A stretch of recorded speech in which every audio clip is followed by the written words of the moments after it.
Assalamualaikum warahmatullahi wabarakatuh. Halo Setiamers, apa kabar semuanya yang lagi nonton YouTube-nya Institut Setiami? Jumpa lagi dengan saya, host Irfan Setiawan, host dari Posting Podcast Setiamers Everything. Seneng banget kali ini kita bisa berjumpa lagi dan kita masih ngomongin tentang program studi yang ada di Institut Setiami. Untuk yang kali ini ada program studi di bawah Direktorat Program Vokasi. Nah, nama prodinya adalah D3 Perpajakan. Kalau dengar-dengar perpajakan atau pajak itu udah Setiami banget ya. Nah, untuk itu kita akan ngobrol banyak, diskusi dengan narasumbernya yang langsung hadir, yaitu Ketua Program Studi dari D3 Perpajakan, yaitu Ibu Indriani Rahayuning Tias, SAPMA. Assalamualaikum Ibu Indri. Waalaikumsalam Pak Irfan. Sehat-sehat Bu Indri, apa kabar? Alhamdulillah sehat. Alhamdulillah ya. Jadi hari ini kita akan berdiskusi nih ya, kenalan dengan program studi D3 Perpajakan. Boleh. Oke ya. Jadi Bu Indri, kalau kita dengar vokasi sendiri ya, tadi kan D3 ini perpajakan, D3 ini adalah berada di vokasi. Kalau menurut dari Ibu Indri sendiri, sebenarnya apakah ada perbedaan antara vokasi, program studi yang ada di vokasi dengan sarjana? Perbedaan apa kira-kira Bu Indri? Ya, perbedaan intinya dari D3 Perpajakan dengan juga yang program sarjananya adalah D3 Perpajakan ini kan berbasis diploma ya, D3 yang memang berbasis industri. Jadi artinya kita akan belajar secara praktiknya tuh 70%, teorinya kurang. Oh, lebih banyak prakteknya, ya. 70% ya. Gitu. Jadi, mahasiswa tentunya akan lebih mempunyai keterampilan secara praktis sehingga saat turun ke dunia kerja sudah siap ya. Gitu. Makanya vokasi dengan jargonnya lebih siap kerja. Ya, karena salah satunya tadi lebih banyak prakteknya. Sampai berbanding 70% dengan 30%. 70% praktek, 30% teori-teori ya tentunya ya. Oke, nah kalau kita bicara tentang D3 Perpajakan nih Mbak Indri ya. Pajak itu kan dulu terkenalnya Setiami dengan kampus pajak dan bisnis ya. Nah, memang D3 Perpajakan itu sendiri dari kapan sih sebenarnya mulai hadir atau mulai diselenggarakan Bu Indri? Ya, D3 Perpajakan prodi ini hadir tahun 2000. Artinya kalau sekarang tahun 2025 itu kurang lebih sekitar 25 tahun. 25 tahun. Ya, lebih dari 2 dekade ya. 25 tahun sudah. Udah dewasa ya sebenarnya ya. Ya, betul. Jadi insya Allah semoga membawa nama baik Institut Setiami ke depannya. Karena memang secara usia sudah lama, 25 tahun. Yes, berarti sudah 25 tahun, berarti sudah banyak juga angkatannya ya. Alhamdulillah sejauh ini angkatannya terus ada ya. Alhamdulillah terus ada. Berarti alumni-alumninya pun juga sudah banyak ya yang lulusan dari D3 Perpajakan. Sudah, alhamdulillah. Nah, Bu Indri, kalau dari D3 Perpajakan itu kan program studinya. Nah, kalau dari konsentrasinya, biasanya kan kalau di Institut Setiami itu selain program studinya, kita juga ada konsentrasi yang ditawarkan ke masyarakat atau ke anak SMK atau SMA. Konsentrasinya ada apa di D3 Perpajakan? Untuk D3 Perpajakan kita ada 2 konsentrasi Pak Irfan. Yang pertama adalah komputer akuntansi perpajakan dan yang kedua adalah pajak pusat dan pajak daerah. Komputer akuntansi perpajakan. Jadi ini kayak lebih ke arah digital ya sebenarnya ya. Betul, karena ya kita sama-sama ketahui bahwa saat ini sudah era digital, bahkan khusus perpajakan sendiri saat ini sudah dengan sistemnya ya, agar secara sistemnya tuh terus berubah ya, terus update ya. Betul, terus berubah sehingga kami dan kita semua ya tentunya wajib pajak harus memahami gitu ya. Betul. Karena memang regulasi perpajakan saat ini banyak sekali perubahan dan cepat ya. Ya, cepat, dan saat ini karena udah era digital maka kita ada konsentrasi komputer akuntansi perpajakan. Nah, untuk pajak pusat dan pajak daerah nih, orang menganggapnya kalau pajak pusat tuh berarti di Jakarta atau negara, atau pajak daerah tuh di daerah-daerah. Apakah kayak gitu atau seperti apa? Ya, kalau berbicara pajak pusat dan pajak daerah memang pajak itu ada secara terpusat ya, dan juga ada di daerahnya juga ada. Mereka juga tentunya mempunyai regulasinya berbeda-beda. Jenis pajaknya pun juga yang dipungut berbeda gitu ya. Maksudnya dalam arti kalau pajak pusat kan termasuk pajak penghasilan yang sering kita penghasilan kalau pusat kita lakukan pelaporan ya setiap tahun khususnya orang pribadi. Tapi kalau pajak daerah itu kan lebih seperti kayak pajak kendaraan bermotor. Oh, pajak kendaraan bermotor tuh daerah. Ya, terus juga misalkan pajak rokok dan juga banyak cukai gitu ya. Ya, banyak sekali macamnya. dan ini lebih membahas mengenai kebijakan-kebijakan antara pajak pusat dan juga pajak daerah. Lebih ke kebijakan bagaimana yang dihandle oleh pusat, nih pajak apa aja, yang dihandle oleh daerah tuh mana aja, dan mahasiswa mungkin disiapkan untuk supaya bisa mengelola itu ya, tahu ya apa beda pajak-pajaknya. Iya, betul. Oke, nah mengenai pajak sendiri Bu Indri ya, kemarin kita habis hadir ke IKPI. Iya betul. Ikatan apa IKPI itu? Ikatan Konsultan Perpajakan Indonesia. Konsultan Perpajakan Indonesia. Kemarin saya juga baru tahu nih bahwa ternyata kebutuhan konsultan pajak ya, karena pajak itu masih sebagai sumber duit, sumber dana untuk negara nggak sih Bu Indri? Cuan banget ya. Cuan banget ya. Oke. Kalau eranya anak-anak Gen Z saat ini tuh paling mudah tuh, aduh kita kayaknya harus cari yang berjuang gitu. Oke, iya. Jadi memang kemarin ketika kita hadir ya, beraudiensi dengan Ikatan Konsulen Pajak atau IKPI, ternyata memang kurang lebih 85% negara itu sangat membutuhkan dari pajak ya. 85% uang negara itu dari pajak. Iya. Wow. Jadi APBN itu paling besar dari pajak ya. Iya. Tapi ada kekurangan nggak dari orang-orang yang narik pajak atau bagaimana? Ya mungkin kalau dibilang kekurangan ya pasti ya akan ada kelebihan dan kekurangannya. Tapi tentunya saya sangat tahu bahwa pemerintah itu sudah memberikan upaya-upaya yang terbaik khususnya untuk masyarakat Indonesia. Walaupun mungkin memang terdengarnya di luar ya pastinya ada pro dan kontra gitu ya. Itu kita tidak bisa menutup. Tapi memang pajak ini sangat berperan penting untuk keberlangsungan negara. Seperti itu Pak Irfan. Jadi kalau menurut ilmuwan yang saya pernah baca, menurut Benjamin Franklin, bahwa di dunia ini yang pasti ada dua. Ada dua. Yang pertama adalah kematian. Kematian. Adalah pajak. Oh pajak ya, di dunia ya, bukan Indonesia aja ya. Ya, karena selama negara itu terus berjalan gitu, tentunya pajak ini akan menjadi sebuah kewajiban untuk masyarakat untuk melakukan segala sesuatunya kewajiban perpajakan. Iya. Jadi yang saya dapat info pajaknya ini 85% padahal. Tapi pemungut pajak bukan pemungut pajak ya, semacam kayak konsultan pajaknya itu sangat rendah ya, sangat kurang. Makanya D3 perpajakan ini salah satu program studi yang sangat dibutuhkan sebenarnya ya. Iya, betul. Kalau berbicara pajak, memang D3 perpajakan ini tentunya sangat mendukung sekali ya untuk keberlangsungan ke depan gitu, karena memang di D3 perpajakan sendiri kita akan mendampingi para mahasiswa untuk mempunyai keterampilan dalam perhitungan, lalu juga pemungutannya, bagaimana teknis pelaporannya gitu. Sebenarnya siklus perpajakan itu kan lebih ke pemungutannya, lalu juga penyetorannya, pelaporannya, nanti kalau misalkan ada pemeriksaan misalkan apakah itu dia ada kesalahan atau tidak, itu kan panjangnya panjang. Intinya siklusnya dibilang wajib pajak itu untuk patuh pajak itu adalah ya mengutnya, setornya dan juga pelaporannya. Gitu. Jadi saya rasa ini akan menjadi peluang karir ke depannya tuh. Peluang karir yang akan terus ada dan dibutuhkan. Karena di Indonesia itu masih sangat membutuhkan ya. Betul. Tadi APBN-nya terbesar, tapi orang-orang pajak lah, ahli pajak itu sangat kurang ya. Makanya lulusan dari D3 perpajakan pasti akan karirnya pasti akan dibutuhkan. Begitu betul Mbak Indri ya? Iya, betul. Oke, jadi kalau misalnya mahasiswa ini yang dipelajari pada saat dia kuliah, itu kira-kira bayangannya dia hanya belajar hitung-hitungan saja atau ada belajar apa aja nih? Bu Indri nih mungkin bisa jelasin. Ya sebenarnya nggak hitung-hitungan aja sih teman-teman nih, yang mungkin teman-teman Setiamers ataupun calon mahasiswa yang mungkin aduh kayaknya pusing nih belajar pajak, kita jangan berpikir ke arah situ gitu karena memang ketika kita belajar khususnya di D3 perpajakan, tentunya kita akan belajar terlebih dahulu pengantarnya. Kita harus tahu dulu subjek pajak itu apa, lalu istilah-istilah di dalam perpajakan seperti misalkan PKP, lalu juga BKP, banyak sekali lah ya. Banyak istilah sebenarnya di pajak ya. Mungkin terkadang banyak yang belum mengetahui Pak Irfan. Betul. Gitu. Jadi kita tentunya harus belajar dulu dari pengantarnya, sistem administrasinya seperti apa. Baru tapi pastinya kita juga akan ketemu dengan perhitungan, itu udah pasti ya. Karena berkaitan dengan peraturan yang ada saat ini di Indonesia, banyak banget regulasi tarif-tarif yang terbaru, sehingga kita juga tentunya belajar mengenai perhitungan-perhitungannya.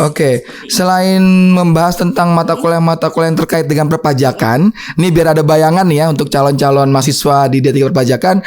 Ada mata kuliah apa aja sih sebenarnya selain yang pajak-pajak itu? Ya, selain mata kuliah pajak tentunya ada mata kuliah bahasa Inggris ya. Oke, bahasa asing ya tapi ya. Atau bahasa asing gitu ya. Lalu juga ada ya pendidikan agama, Oke. pendidikan adab, lalu juga kewarganegaraan. Nah, karena ini adalah salah satu mata kuliah secara nasional yang mungkin para masyarakat khususnya mahasiswa-mahasiswi itu juga punya arti punya rasa nasional. Ya, betul. Lalu juga banyak sekali pendidikan agama, lalu juga ada komputer terapan. Oke, kayak Office gitu ya, Microsoft selain Office. Kita walaupun kita belajarnya hanya hitung-hitungan, tapi kita juga harus belajar mengenai sistem era digital saat ini. Seperti komputer terapan gitu ya, lalu juga ya banyak sekali. Oke. Jadi selain dia kuliah nih Kak Indri ya, Kak Indri jadinya dong.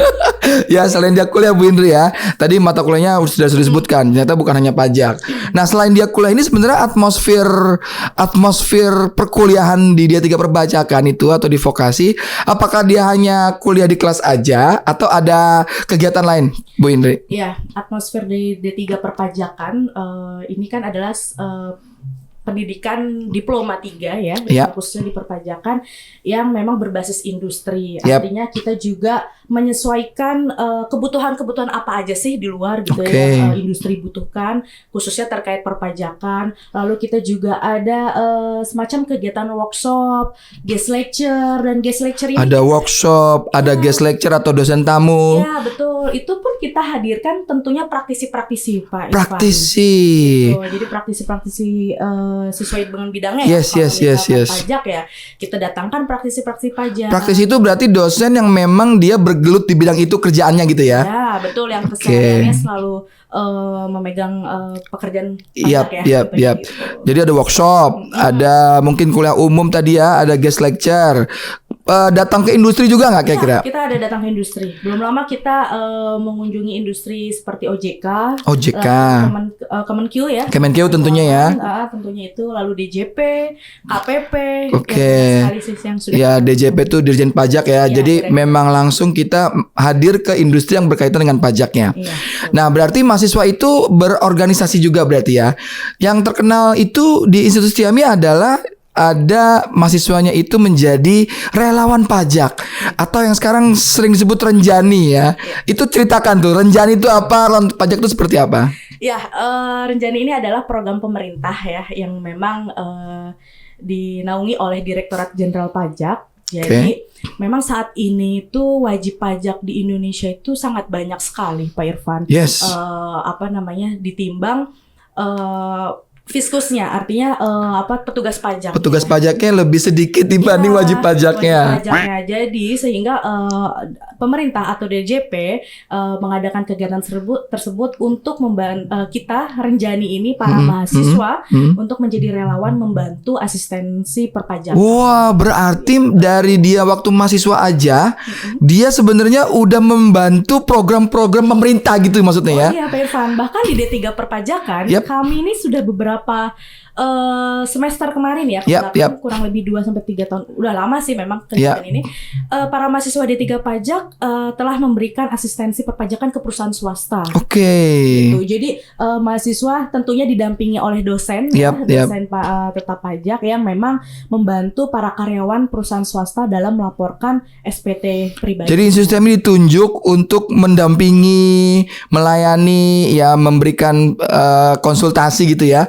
Terkait pajak di salah satu perusahaan di swasta ya. Luar biasa. Selain perusahaan mungkin buka juga nggak di kampusnya tuh ada pojok pajak, mungkin ada karyawan atau ada masyarakat sekitar yang ingin konsultasi pajak juga ada ya? Ada. Kita memang setiap tahun akan membuat seperti namanya pojok pajak. Dan itu kegiatan ini memang diselenggarakan oleh Prodi Pajak, mahasiswa, dan juga dosen untuk mendampingi para UMKM lingkungan sekitar. Oh, mantap gitu. ya. Kita juga sudah melakukan itu, para UMKM datang untuk berkonsultasi Yes, untuk melaporkan pajaknya. Wah, luar biasa ya. Dan ini sebenarnya kita membantu pemerintah ya untuk ngajarin gimana yang masyarakat yang belum tahu gimana cara lapor pajak ya. Buka apa tuh Cortex ya, mungkin sekarang masih Cortex sekarang ya. Ya, saat ini memang harus ke Cortex ya, apalagi untuk tahun 2026 laporannya ini diarahkan ke Cortex semua. Masih Cortex ya. Makanya kita mendampingi, mengkonsultasikan ya, berkonsultasi untuk ngajarin lah istilahnya ya supaya bisa lapor pajak di Cortex itu ya. Luar biasa banget ya. Dan kalau di D3 perpajakan ini pastinya kalau vokasi itu kan dekat dengan industri yang tadi disebutkan. Nah, kan kita dengar-dengar ada program di vokasi itu chemistry. Wah, ya Bu Indri ya. Chemistry itu ya engagement ya, bukan pacaran ya chemistry ya, tapi kelas mitra industri. Nah, chemistry itu konsepnya kayak apa kalau D3 perpajakan Bu Indri? Ya, chemistry ini adalah salah satu produk terbaru kita. Ini nggak apa-apa ya kita. Nggak apa-apa, kita spill ya. Spill sedikit-sedikit. Chemistry, jadi biar ada chemistry-nya langsung dengan dunia industri ya. Artinya adalah kuliah mitra industri. Nah, untuk D3 perpajakan saat ini chemistry-nya insya Allah dengan IKPI, Pak Irfan. IKPI ya, IKPI ya. Dan nantinya, jadi kita ada program 321. 321. 3 semesternya ini adalah kita kuliah di kampus. Yes. Yang tentunya nanti teman-teman mahasiswa akan belajar terkait perpajakan langsung di 3 semester itu. Yang nantinya juga dihadirkan oleh praktisi-praktisi langsung dari para konsulan pajak yang dari IKPI gitu kan. Lalu 2 semesternya lagi adalah mereka terjun langsung di dunia industri atau magang gitu ya. Apa namanya? Kuliah industri atau magang lah ya di IKPI-nya berartinya ya. Iya, di beberapa konsultan pajak yang tergabung IKPI. Lalu 1 semesternya lagi adalah tugas akhir. Tugas akhir. Jadi kalau kita lihat D3 ini 6 semester tuh nggak berasa loh Pak Irfan. Iya, cepet ya. Jadi 3 sebenarnya 1,5 tahun doang kuliahnya ya. 1,5 tahun kita kuliah tatap muka dengan dosen gitu kan. Dosennya pun juga praktisi ya tentunya. Iya, betul. Lalu 2 semesternya kita langsung terjun di lapangan di dunia industri sehingga persiapan untuk teman-teman mahasiswa yang nanti lulus dia sudah siap insya Allah. Sudah siap kerja. Sudah siap pakai untuk dikerjakan di setiap konsultan pajak. Luar biasa banget ya. Jadi ini sudah D3 perpajakan itu sudah dibutuhkan, ditambah lagi tadi dosen-dosennya dari praktisi. Terkait akreditasinya Bu Indri nih, terkait akreditasi sudah di level mana nih akreditasi dari D3 perpajakan? Alhamdulillah akreditasi D3 perpajakan saat ini adalah baik sekali. Sudah baik sekali alhamdulillah ya. Doanya teman-teman Stiamers dan calon mahasiswa semuanya bahwa D3 perpajakan akan reakreditasi untuk menjadi unggul. Amin. Jadi sekarang sudah baik sekali, tapi kita sedang melakukan reakreditasi untuk mendapatkan akreditasi unggul ya. Kita doakan ya teman-teman Stiamers semua ya, semoga D3 perpajakan mendapatkan akreditasi yang unggul. Luar biasa ya. Oke, baik. Sekarang saya mau menanyakan, tadi kan kita ada chemistry dari 321 ya. Dia sudah mendapatkan mata kuliah atau kurikulum yang sesuai dengan kebutuhan konsultan pajak misalnya. Lalu 2 semesternya dia magang atau industri. Nah, kira-kira proses magangnya nih, biar Stiamers tahu, biar para calon-calon mahasiswa tahu, kira-kira proses magangnya itu apakah ada beberapa syarat atau memang dijamin semuanya akan dibantu pemagangan atau ada bagian tersendiri yang akan membantu? Seperti apa gambarannya Bu Indri? Ya, untuk proses pemagangan tentunya kita upayakan mahasiswa D3 pajak ini magang semua ya di dunia industri gitu. Sejauh ini udah magang semua ya, alhamdulillah ya. Alhamdulillah. Nanti untuk proses kepemagangan itu tentunya mereka mempunyai sertifikat kompetensi ya, seperti TOEIC gitu, dan juga D3 perpajakan kita mempunyai sertifikat BNSP yang lambangnya Garuda itu. Sertifikat BNSP. Jadi saat lulus itu bukan hanya ijazah ya? Iya. Tapi ketika lulus selain mendapatkan ijazah, mereka juga mendapatkan sertifikat BNSP yang labelnya Garuda itu ya Pak. Skemanya apa? Kalau skema teknik perpajakan pajak penghasilan badan sektor usaha dan dagang. Aduh, mantap pokoknya, udah siap kerja pokoknya ya. Kenapa PPh badan? Karena memang di dunia industri itu tentunya kan lebih banyak menghitung pajak penghasilan perusahaannya ya. Dan walaupun pribadinya tentu juga ya. Iya, otomatis ya itu ya, basic ya. Jadi pastinya akan lebih banyak bergelut di badan gitu. Iya, PPh badan itu adalah untuk menghitung pajak di perusahaan gitu ya. Jadi mereka sebelum lulus mereka harus wajib kompetensi tadi, uji kom tadi ya, yaitu sertifikasi BNSP Lambang Garuda lah pokoknya ya, yang terkenal di ASEAN gitu ya. Nah selain itu tadi ada TOEIC juga ya? Ada TOEIC juga, lalu juga ada workshop soft skill ya. Oke, workshop soft skill, namanya kalau nggak salah PPKM kemarin ya, PPKM yaitu pelatihan pengembangan atau peningkatan kompetensi mahasiswa. Dapat sertifikat juga? Iya, dapat sertifikat juga dong. Oke. Dan ini tentunya untuk mempersiapkan mereka di dunia industri. Jadi bukan hanya tentang perpajakan saja, tapi mereka juga harus tahu bagaimana cara menyusun CV yang benar. Juga harus tahu bagaimana kita menghadapi wawancara. Public speakingnya, dandannya, groomingnya, wah. Banyak sekali pokoknya. Diajarkan juga itu. Masya Allah. Jadi sedetail itu kita harus ajar. Bener-bener lebih siap kerja vokasi ini ya. Wah, luar biasa ya. Tunggu apa lagi ya? Oke ya. Oke, jadi nah pada saat magang itu berarti di semester yang tadi ya 321 itu di magang ya berarti ya? Iya, magangnya di semester 4 dan 5. 4 dan 5. Masuk ke kurikulum juga?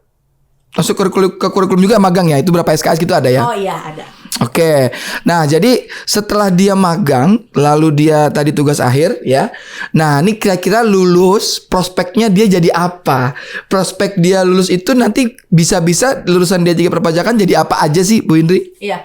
Prospeknya alhamdulillah sejauh ini mahasiswa D3 perpajakan sudah berkiprah di dunia industri, khususnya pemerintahan ya, instansi pemerintahan seperti KPP, DJP juga kita ada alhamdulillah gitu ya, Bea Cukai, lalu di perusahaan-perusahaan swasta, konsultan pajak gitu. Jadi banyak sekali. Kalau di perusahaan swasta berarti bagian pajaknya ya, bagian teksnya ya. Dan accounting itu satu kesatuan. Iya, berarti perusahaannya apapun teman-teman ya, perusahaan apapun pasti butuh ada bagian kalau nggak finance ya tax ya, pajak ya, untuk membantu menghitungkan pajaknya seperti apa gitu ya. Jadi sebenarnya lulus dari D3 perpajakan itu ya udah siap banget, dan bahkan dengar-dengar gajinya bisa lebih besar ya sebenarnya ya kalau jadi orang pajak ya. Konsumen pajak apalagi. Oke. Jadi lulusan D3 perpajakan adalah idola para calon mertua. Gitu ya. Oke, nah kalau kita bicara tentang tadi kegiatan atmosfer akademik, selain dia kuliah, ada juga workshop, mungkin ada company visit juga ya. Nah, kegiatan lain misalnya kan mereka juga ada minat dan bakat nih, atau mungkin mereka ada organisasi. Nah, di D3 perpajakan tuh udah ada himpunan mahasiswanya nggak? Atau ceritakan seperti apa? Ada dong Pak Irfan. Apa itu? Jadi, kita namanya Himpunan Mahasiswa Vokasi Pajak. Himpunan Mahasiswa Vokasi Pajak. Ya, HMVP gitu Bang. Oh, HMVP. Oke. Organisasi ini tentunya untuk menaungi seluruh mahasiswa di bidang baik akademis gitu ya, lalu juga untuk prestasi mahasiswa yang mengikuti kegiatan-kegiatan lomba secara nasional maupun internasional, dan juga banyak sekali. Sejauh ini sudah ada belum kira-kira mahasiswa yang berprestasi, Mbak Indri? Alhamdulillah kemarin ada mahasiswa D3 pajak yang dia the best ID project ya. The best idea project ya. Project internasional. Internasional, Masya Allah, se-ASEAN gitu. Luar biasa ya, Masya Allah. Dan tentunya ada juga prestasi-prestasi non akademiknya, kan tidak hanya prestasi akademik maupun juga non akademik. Pembuatan misalkan artikel pajak ya secara nasional, dan tentunya banyak sekali. Oke, jadi bukan hanya kuliah, tapi juga ada himpunannya juga untuk berkembang ya secara minat dan bakat. Tujuannya adalah untuk prestasi secara akademik maupun non akademik gitu ya. Nah, tentunya D3 perpajakan ini kan nggak bisa sendirian nih untuk diskusi kurikulumnya, magangnya. Sejauh ini dengan mitra siapa aja sih D3 perpajakan tuh sudah bekerja sama, Bu Indri? Ya, kita kerjasama tentunya dengan para instansi pemerintah ya, Pak Irfan, lalu juga para asosiasi. Ya. perusahaan swasta pun juga. Jadi kita sudah bermitra dengan mereka sehingga kita pun juga selalu meninjau kurikulum ya beberapa semester ke depan untuk kira-kira apa aja sih yang ada pembaharuan sehingga lulusan kami di D3 Perpajakan mempunyai link and match-nya ke dunia industri itu tidak jauh beda. Iya. Bersinkronan lah dengan para asosiasi, lalu juga para instansi pemerintahan kayak seperti KPP, Direktorat Jenderal Pajak dan tentunya. Jadi dengan KPP, dengan DJP, dengan asosiasi-asosiasi pajak ya, dan tentunya dengan beberapa perusahaan. Jadi selain dengan mitra itu terkait dengan pemagangan, tapi juga terkait dengan nyusun kurikulumnya ya, supaya link and match, kata-kata digarisbawahi link and match ya. Jadi nanti kuliah itu bukan mencetak pengangguran, tapi udah match nih dibutuhkan oleh perusahaan. Begitu kira-kira ya, mantap ya. Oke, Bu Indri, selain menerima mahasiswa dari SMA atau SMK, tentunya kan kalau lulus SMK SMA itu secara reguler kita menerima mahasiswa ya. Nah, Bu Indri, kira-kira kapan ya mulai kuliah, kapan mulai bisa daftar, dan kuliahnya itu di bulan apa aja? Iya. Kalau mulai daftar kita sudah buka dari sudah buka ya, oke. Hubungi. Ya betul. Nanti ada biasanya di detail YouTube-nya. Di Vokasi Institut Setiami dan juga untuk perkuliahannya kita insya Allah nanti kita akan buka di semester genap. Semester genap. Itu di bulan Maret. Di bulan Maret berarti udah bisa kuliah gitu ya? Sudah bisa kuliah. Oke. Selain dari SMK, Pak Irfan dari SMK atau SMA, kita juga ada namanya program RPL. Program RPL. Gitu. Jadi yaitu RPL itu rekognisi pembelajaran lampau ya. Karena kalau buat anak SMK RPL beda lagi tuh. Rekayasa perangkat lunak ya. Kalau RPL di kuliahan itu adalah rekognisi pembelajaran lampau itu seperti apa, Bu Indri? Iya, jadi RPL ini dia kuliahnya lebih singkat. Lebih singkat nanti kuliahnya? Ya, kurang lebih 1-2 tahun. 1-2 tahun, yang harusnya 3 tahun jadi hanya 1-2 tahun kuliahnya. Betul, dan tentunya itu nanti resmi kap ini ya, resmi ya. Oke. Kita ada izin juga dari Kementerian Kemdik. Ya, ke Kemdiktirissaintek ya. Diktisaintek ya. Oke. Nah, nanti mereka akan melalui prosedur ya. Pertama ada asesmen oleh asesor internal kita terkait bidang kerjanya apakah sesuai, sertifikat kompetensinya apa aja sih. Oh, jadi begini. Jadi pengalaman dia kerja selama ini, job desk-nya, dia mungkin ikut pelatihan-pelatihan apa itu diakui ya? Kita akui. Aduh, harusnya laku ini ya. Harusnya banyak karyawan-karyawan yang langsung bisa merapat nih ya. Jadi selain asesmen apalagi tadi? Kita ada wawancara kan ya, asesmen masuk wawancara, ada tes juga. Pastinya lebih mudah karena biasanya mahasiswa-mahasiswa RPL ini itu sudah bidangnya setiap harinya dikerjakan, jadi pastinya tidak akan sulit. Lalu nanti ada pengumumannya. Biasanya yang sudah kami jalankan kemarin, mereka kuliahnya ada yang 1 tahun, ada yang 1 tahun setengah. 1 tahun udah bisa lulus. Iya. Luar biasa.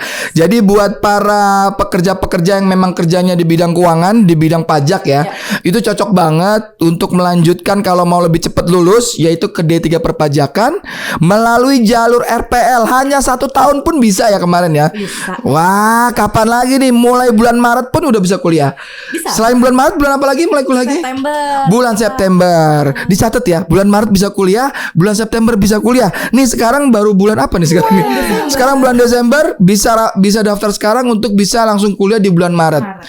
Yuk sekalian segera daftar ya. Untuk itu Bu Indri, kata-kata terakhir nih sebelum kita tutup, silakan lihat di kamera Bu Indri. Yuk silakan ajak calon-calon mahasiswa baru di Vokasi Setiami, khususnya di D3 Perpajakan. Silakan Bu Indri. Ya, teman-teman Setiamers dan juga calon mahasiswa Institut Setiami, tentunya kita perlu terus berkembang ya dan berkarya, dan kita tahu bahwa saat ini negara kita sangat butuh sekali dengan pajak gitu ya. Para ahli pajak ya. Iya, karena kita perlu dipajak.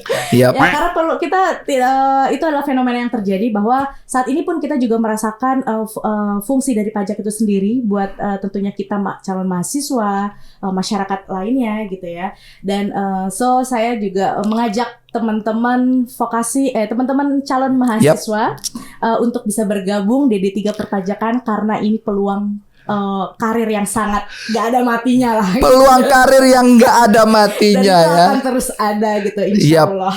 Yap. Jadi tuh denger ya para calon-calon mahasiswa baru ya, D3 Perpajakan ini adalah program studi yang sangat karirnya menjanjikan.